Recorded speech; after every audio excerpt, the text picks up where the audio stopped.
Assalamualaikum warahmatullahi wabarakatuh. Ada statement saya sebagai Menteri ATR BPN yang menimbulkan mispersepsi sehingga menimbulkan pemahaman yang liar di kalangan masyarakat, terutama di netizen. Karena itu dalam kesempatan yang baik ini kami mohon maaf yang sebesar-besarnya atas kesalahpahaman ini sehingga menimbulkan keriuan dan kegaduhan. Yang benar adalah negaralah yang mengatur hubungan hukum antara rakyat sebagai pemilik tanah dengan tanahnya.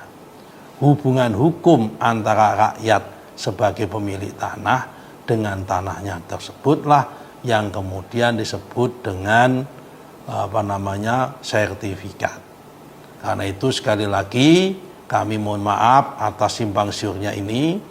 Bukan berarti kalau kami menyatakan bahwa sesungguhnya negaralah yang memiliki tanah, bukan berarti rakyat sama sekali tidak memiliki tanah. Tidak benar.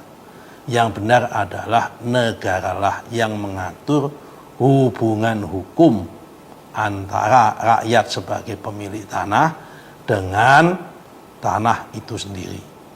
Demikian penjelasan kami, moga-moga menjadi jelas, jernih, dan sekali lagi kami mohon maaf yang sebesar-besarnya.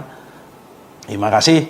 Wassalamualaikum warahmatullahi wabarakatuh. Download Tribun X sekarang, menghadirkan lokal menjadi Indonesia.